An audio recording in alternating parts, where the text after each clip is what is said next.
آج ہم بات کریں گے اس پیغمبر کی جنہوں نے بت پرستی کے خلاف آواز اٹھائی اور دشمنوں نے انہیں آگ میں پھینک دیا، لیکن پھر بھی آگ انہیں جلا نہ پائی۔ آج کی ویڈیو میں ہم آپ کو بتانے جا رہے ہیں اللہ کے ایک بڑے پیغمبر حضرت ابراہیم علیہ السلام کے بارے میں، ان کی پیدائش، ان کی تبلیغ اور نمرود کی طرف سے آگ میں ڈالے جانے والے واقعے کو ہم آسان اور دلچسپ انداز میں بیان کریں گے، اور کیسے ایک لنگڑے مچھر نے نمرود کی جان لے لی۔ اسی لیے ویڈیو کو آخر تک ضرور دیکھیے گا، آپ کو بے حد پسند آئے گی۔ نمرود اس وقت بابل، جو آج کا عراق ہے، اس کا بادشاہ تھا۔ وہ بہت گھمنڈی اور ظالم تھا۔ جب اس کی طاقت بڑھ گئی تو اس نے لوگوں سے کہنا شروع کر دیا کہ اب وہ ہی ان کا خدا ہے، نعوذ باللہ۔ اس دور کے لوگ پہلے ہی پتھر اور لکڑی کے بتوں کی پوجا کرتے تھے، اسی لیے وہ آسانی سے نمرود کو بھی خدا ماننے لگے۔ لوگ اندھیرے اور ظلم کی زندگی جی رہے تھے، اور وہ اللہ تبارک و تعالی جو حقیقی رب ہے اس کو تقریباً بھول چکے تھے۔ ایسے میں پروردگار عالم نے انہیں ہدایت دینے کے لیے اپنا ایک نبی بھیجنے کا فیصلہ کیا۔ نمرود کے دربار میں ایک نجومی، یعنی ستاروں کا حال بتانے والا تھا، بہت اونچے عہدے پر تھا اور نمرود کا قریبی بھی تھا۔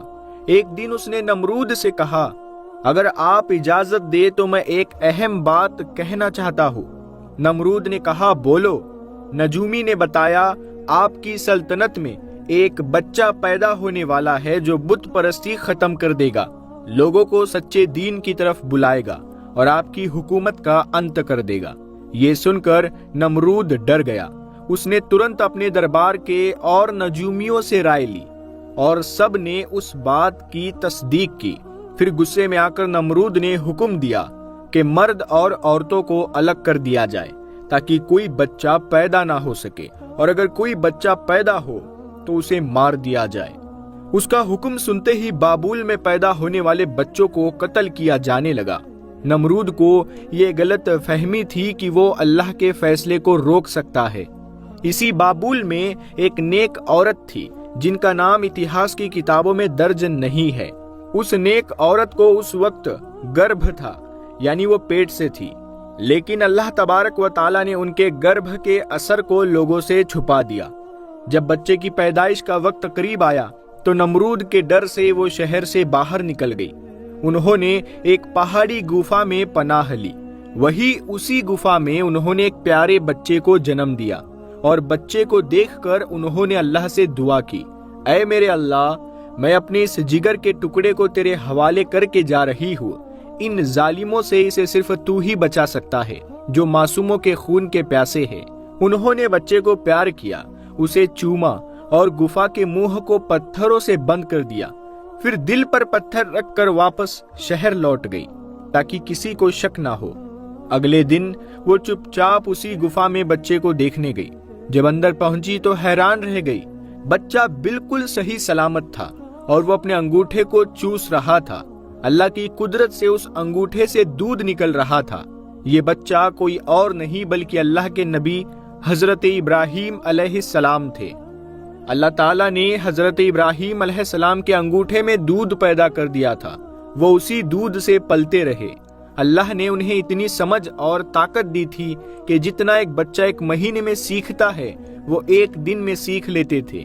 ان کی والدہ روز گفا میں آ کر انہیں دیکھتی، دعائیں کرتی اور انہیں سلام کرتی۔ جب حضرت ابراہیم علیہ السلام 2 سال کے ہوئے تو بولنے لگے، اور جب 7 سال کے ہوئے تو ان کی ماں نے انہیں اچھی باتیں سکھانی شروع کی، جیسے دوسروں کی مدد کرنا، نرمی سے پیش آنا اور اللہ کے پرانے پیغمبروں کے قصے سننا۔ لیکن انہیں کیا معلوم تھا کہ جس بچے کو وہ یہ باتیں سکھا رہی ہے وہ خود ایک دن اللہ کا نبی بنے گا۔ حضرت ابراہیم علیہ السلام نے اپنی زندگی کے 13 سال اسی گفا میں بتائے۔ ایک دن انہوں نے اپنی ماں سے کہا، امی مجھے بھی اپنے ساتھ شہر لے چلو۔ ماں نے کہا، بیٹا شہر میں تمہارے لیے خطرہ ہے۔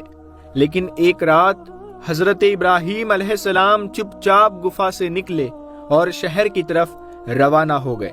شہر میں ان کے ایک رشتہ دار رہتے تھے جن کا نام آزر تھا، یہاں ایک اہم بات سمجھنا ضروری ہے۔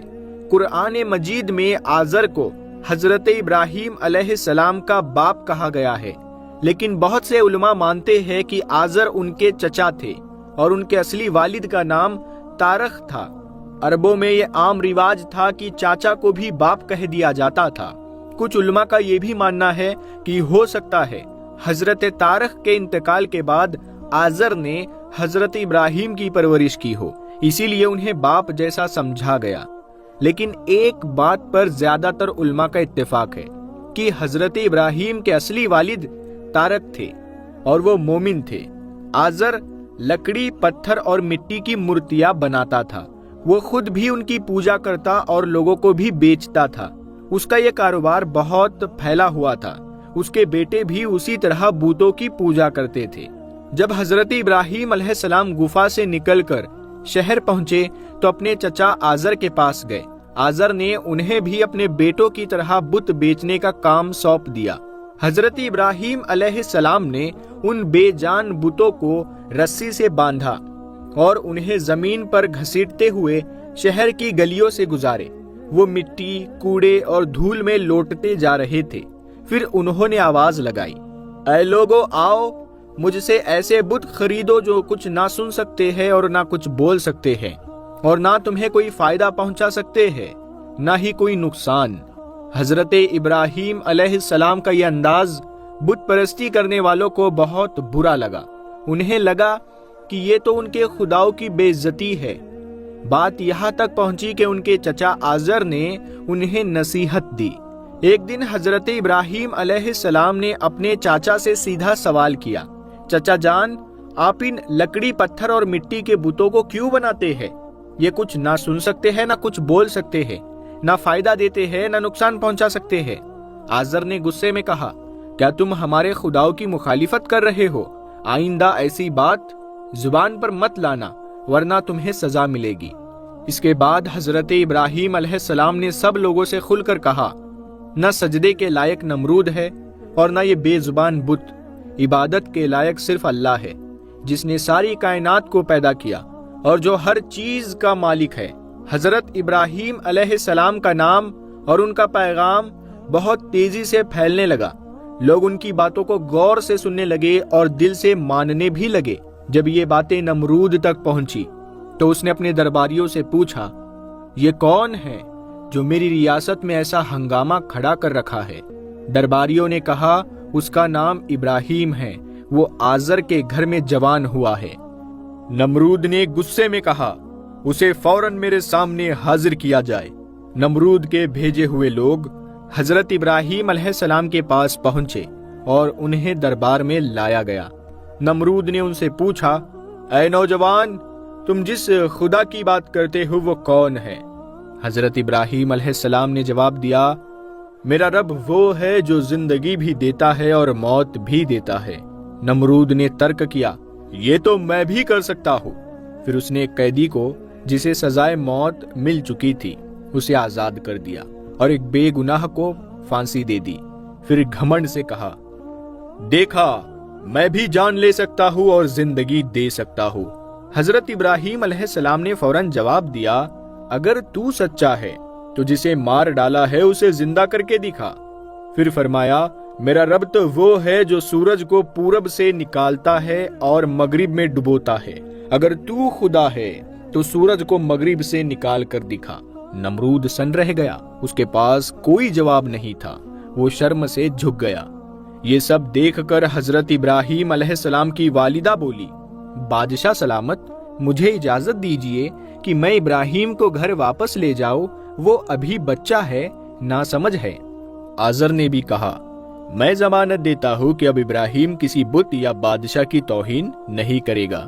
نمرود نے کہا، ٹھیک ہے، میں تمہاری خاطر آج تو ابراہیم کو معاف کر رہا ہوں، لیکن اگر اس نے دوبارہ کوئی ہنگامہ کیا تو یاد رکھو میں اسے زندہ جلا دوں گا۔ بابل کے لوگ ہر سال ایک عید منایا کرتے تھے۔ اس دن وہ لوگ شہر سے باہر جا کر کچھ خاص رسمیں ادا کرتے اور میلے میں حصہ لیتے۔ حضرت ابراہیم علیہ السلام سے بھی کہا گیا کہ چلو ہمارے ساتھ۔